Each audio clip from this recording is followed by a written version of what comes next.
Hey everyone. Okay, I just wanted to finally wrap up this history of the United States and Iran, America and Iran, and the relationship. I believe I have 7 parts of this video. So today is just a kind of a quick wrap up and my prognosis for the future of this relationship. Okay, so we kind of left off talking about in the last video we had worked ourselves up to pretty much 9/11 and 2001 in the Bush administration. Obviously, when George W. Bush came into office, he brought in a lot of the neocons, and they pretty much ran the show in the Bush administration. I think probably headed up by Dick Cheney. I've always seen George W. Bush as being kind of the puppet, the guy that they could get elected. Cheney they couldn't get elected, but they could get Bush elected, and then they could put Cheney in, and he could really take care of the real important things that needed to be taken care of so far as the direction to go, particularly as it relates to foreign policy and defense and things like that. That's Cheney's specialty. Now, as far as the U.S. and Iran are concerned, obviously the Bush years really, with the relationship between Iran, very, very bad, as bad as it's ever been, mainly because you have so many neocons. But what is it going to take to change the situation between the United States and Iran? Is there any hope at all that they're ever going to be able to get together? Because quite honestly, there will be a lot of benefits to both the United States and Iran if they could get along. But it just seems like even when there's been efforts made over the years, as we've looked at in previous videos, where there have been opportunities to do something, it just seems like one side does something to upset the apple cart again and reset the relationship back onto bad footing. And I really think this has a lot to do with the fact that we are super loyal to our greatest ally in the Middle East, which is Israel. Israel has primarily been dominated for the past 25 years at least by the Likud party, which is the real conservative party, recently in the recent years headed up by Benjamin Netanyahu. They are sworn enemies of Iran. There is absolutely nothing that I can think of that could happen in Iran that would change that. Now, maybe they could have a revolution and they could have a leader who would be an anti-Islamist and who would be a friend of the West or something like that. But, you know, with Rouhani, he came into office talking about the fact that he believed that Iran could exist as an Islamic republic and have good relations with democratic countries in the West, including the United States. But the hardliners pretty much handcuffed him there. And, of course, as we talked about in that particular video, the bombing of Saudi Arabia kind of ruined that opportunity that came about during the Clinton years. But I just think it has a lot to do with the fact that Israel has a plan for a greater Israel, and it does, and they are sworn enemies of the Iranians, as are the Saudis.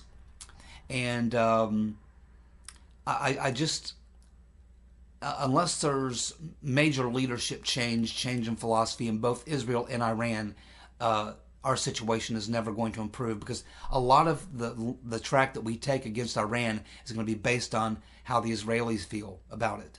And as long as the Likud party is controlling things in Israel, they are not going to be interested in any type of relationship with the Iranians, even if you were to get a real moderate into Iran. It has a lot to do with the fact that, you know, Israel wants to be the power in the region, and they are concerned about the fact that Iran could become a major player in the region, and they don't want that, not at all. So I don't think the Likud party in Israel wants to see a successful Iran, or wants to see an Iran that wants to have good relations with the West. Maybe a little jealousy there or something, I don't know. But, you know, imagine if you're Israel and the Iranians get a leader who wants to have good relations with the West, and so they start working out their problems to resolve their issues and begin having a good relationship with the United States. This means that the United States would now look at issues in the Middle East, and they would consider the Iranians' position. They would take into consideration. They may favor them in some areas or lean toward moving in their direction, which would be totally unacceptable to the Israelis. Totally unacceptable. So again, I think that for the situation to change between the United States and Iran, I think it would require that that you have kind of a quasi-revolution in Iran, and you get a real moderate, maybe, and even that's hard to do because the Ayatollahs run the show. The president is really, he's kind of a puppet in a way. So you would have to have a major, really probably a revolution in Iran that would want to open up to the West. At the same time, you would also have to have a change of leadership in Israel. The Likud party would have to be out, and one of the other parties that's more moderate would have to be in.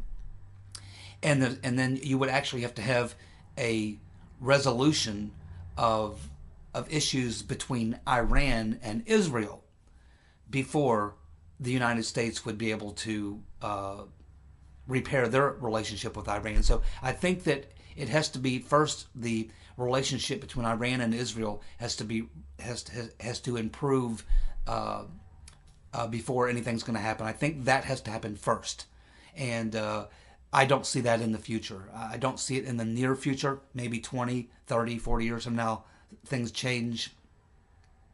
But for the near future, I see Israel and Iran continuing to be arch rivals, enemies. I don't see anything really coming that's going to change that. And so long as Israel sees Iran as their greatest threat in the region and their sworn enemy, I don't think any American president is going to have the power, the willpower, to try to go up against the powerful Israeli lobby. And they have so much influence in our Congress as well. A president would be committing political suicide to look like he's in any way, shape, or form weak on Israel or even interested in having a relationship with the Iranians other than a bad one. So I really kind of see that this is where the main problem is, and I think for that situation to change, first of all, Iran and Israel are going to have to be able to work those things out between themselves. And once that happens, there might be the opportunity at that point for the United States to moderate their position. But I just don't see it happening. So, but something else that I'm not suggesting that I'm predicting that there will definitely be a war in Iran based on that, a war going to attack Iran or Israel's going to attack Iran. I don't see that happening. It's a whole other video why that probably would not happen. Iran is not Iraq, it's not Syria, it's not Afghanistan. It's a completely different ball game. If you're talking about certainly no invasion of Iran, that would be, I think it would be nearly impossible. I think you would actually have to use nuclear weapons and just wipe them out. A conventional war to try to take over Iran or something like that, I don't think they would even attempt that or even consider it. I just don't think it's something they would consider. You could see some limited airstrikes or something like that, but even on some nuclear sites or something, but even that's very risky. If you do it using manned aircraft, you're taking the risk of getting pilots shot down because Iran does have some pretty good ADA units. Israel couldn't do it, so that's not even an issue. It's not possible for them to do it, not militarily possible.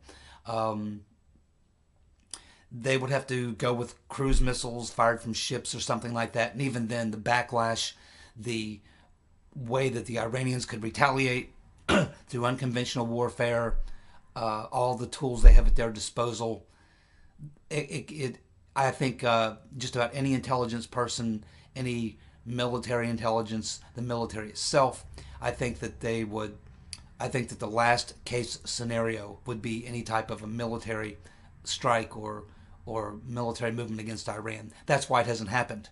I mean, this has been going on with Iran since 79. So that's why the only thing we've ever really done is sanctions and a lot of talk, because the Iranians know, the United States knows, everyone who's looked at this issue knows that a military type operation in Iran would be probably produced in a situation that's 10 times worse than the situation we have now. The only thing I could see that could possibly lead to the United States doing anything militarily in Iran is if they actually had hard evidence that Iran was close to developing a nuclear weapon and a missile to deliver it. I think then you would probably find a consensus. But even then, hitting those sites would be very difficult. It would create another really bad situation in the Middle East. It would set the Middle East ablaze. You could have attacks on the Saudi oil fields. You could have a closing of the Straits of Hormuz. You could see gas tripling, quadrupling in price. It would create devastating consequences for the global economy. I mean, there are just so many unknowns involved, and all of them, a lot of potentially really, really bad things could occur. So I think that you're going to see what we've been seeing, which is a continuation of sanctions, a lot of talk, a lot of threats, attempts to isolate, things like that, I think are what you're going to see with Iran. I don't see the situation changing at all, but I don't see a major attack or military operation either. I think it's going to just continue to be what it has been, and I think ultimately what the West is waiting for is for a revolution to take place in Iran, a real revolution, a real grassroots revolution where the young people in the country stage a very massive revolution and it succeeds, and they maybe bring a moderate to power. And again, even if that happens, I don't think the Israelis want that. As crazy as it sounds, I think the Israelis are perfectly happy with the situation we have now. I really do, because I don't think they really fear an attack from Iran. I think what they fear is a powerful Iran, an Iran that has a good relationship with the West. I think that's what the Israelis really fear, and so I just don't see things changing, unfortunately. But I think that's the way it is. Alrighty, everybody, have a good day. Bye.